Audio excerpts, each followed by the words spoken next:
Selamat pagi para bapak dan juga ibu dosen pembimbing.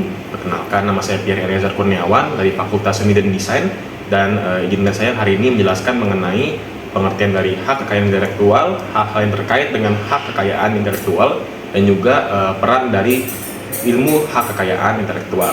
Nah, pertama-tama saya akan menjelaskan terlebih dahulu mengenai pengertian dari hak kekayaan intelektual. Jadi, menurut sumber yang saya dapat, yaitu dari website detik.com, hak kekayaan intelektual itu pada dasarnya adalah sebuah hak yang timbul dari kemampuan intelektual manusia, atau secara lebih singkatnya adalah hak yang menghargai hasil pemikiran manusia. Nah, hak kekayaan intelektual itu sendiri telah muncul pada sekitar tahun 1840, yaitu sejak masa kolonial Belanda, dan dapat dikaitkan dengan berbagai bidang, seperti bidang seni, bidang sastra, bidang ilmu pengetahuan, dan juga menghargai seperti teknologi. Nah, di masa modern ini, hak kekayaan intelektual itu juga terus berkembang, dan secara umum dapat dijabarkan menjadi 4 kategori, yaitu hak cipta, hak merek, hak paten, dan juga hak desain industri. Nah, sekarang saya akan menjelaskan mengenai pengertian dari hak cipta, hak merek, hak paten, dan juga hak desain industri, lalu disertai juga dengan contoh-contohnya. Kita mulai dari hak cipta. Nah, hak cipta sendiri pengertiannya menurut sumber yaitu Direktorat Jenderal Kekayaan Intelektual. Secara garis besar, hak cipta itu merupakan hak eksklusif yang diberikan kepada seorang pencipta atas ide-ide karyanya. Nah, hak ini itu bersifat prinsip deklaratif. Jadi untuk mendapatkan hak eksklusif ini, seorang pencipta itu harus menyatakan dulu, ini itu adalah hasil ide karya saya. Dan untuk mendapatkan hak ini, suatu ide karya itu harus telah memiliki perwujudan nyata terlebih dahulu, walaupun bisa mencakup berbagai bentuk. Nah, contoh-contoh hak cipta itu ada banyak, seperti karya buku atau karya tulis lainnya, lalu karya seni seperti seni lukis, seni pahat, seni kaligrafi, lalu mungkin karya desain layout, karya program komputer, karya fotografi, karya terjemahan, atau mungkin seperti pertunjukan panggung seperti drama ataupun drama musikal. Dan masih ada banyak lagi. Berikutnya adalah hak merek. Nah, pengertian dari hak merek menurut website Mebiso itu adalah hak eksklusif atas kepemilikan dari sebuah brand atau merek yang tentunya diberikan kepada pemilik merek atau brand tersebut. Nah, merek yang diakui dalam hak merek itu bisa dibagi menjadi beberapa kategori. Yang pertama itu secara tradisional atau merek non-tradisional.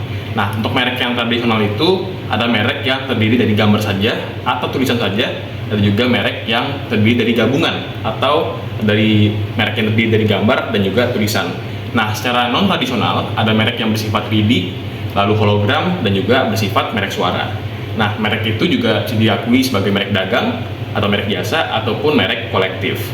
Nah, untuk contoh sebagai merek yang sudah diakui haknya, itu kalau untuk merek makanan atau konsumsi itu ada PT Indofood, Lafonte, Nestle, atau mungkin merek kopi seperti Kopi Kenangan ataupun McDonald's. Nah, untuk merek otomotif itu ada Honda, Yamaha, dan Suzuki, dan untuk merek fashion atau pakaian itu ada Nike dan Adidas. Berikutnya adalah hak paten.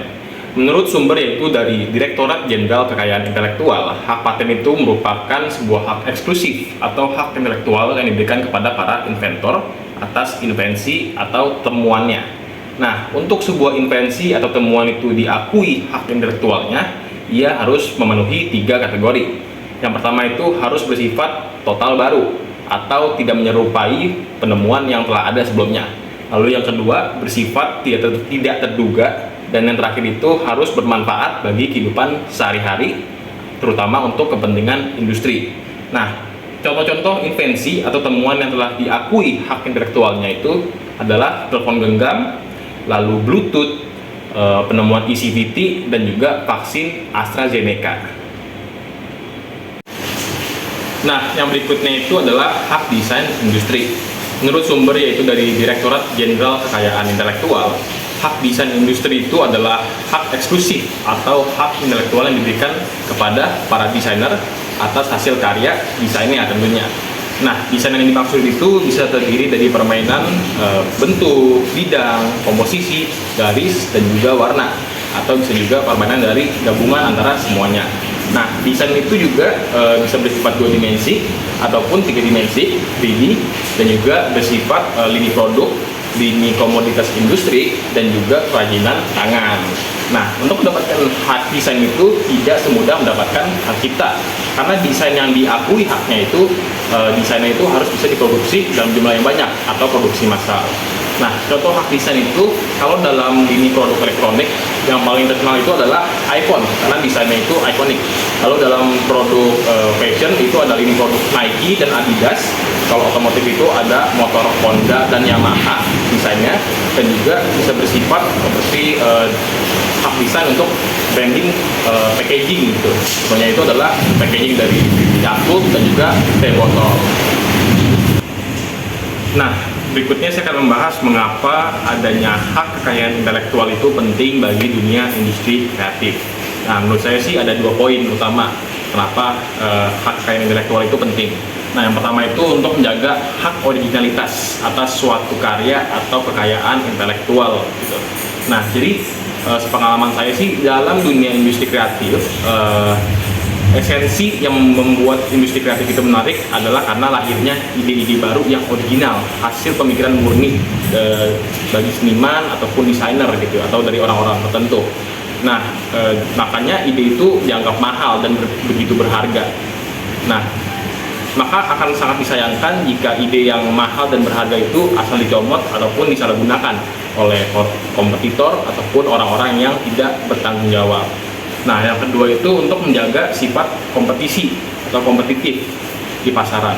Nah, kembali lagi, sisi menarik dari industri kreatif itu adalah idenya yang bermakna dan original. Nah, bayangkan jika sekarang ide tersebut bisa disalahgunakan ataupun dicomot asal oleh para kompetitor ataupun orang tidak bertanggung jawab, maka dunia industri kreatif akan mati karena tidak akan ada lagi ide-ide baru yang original yang muncul.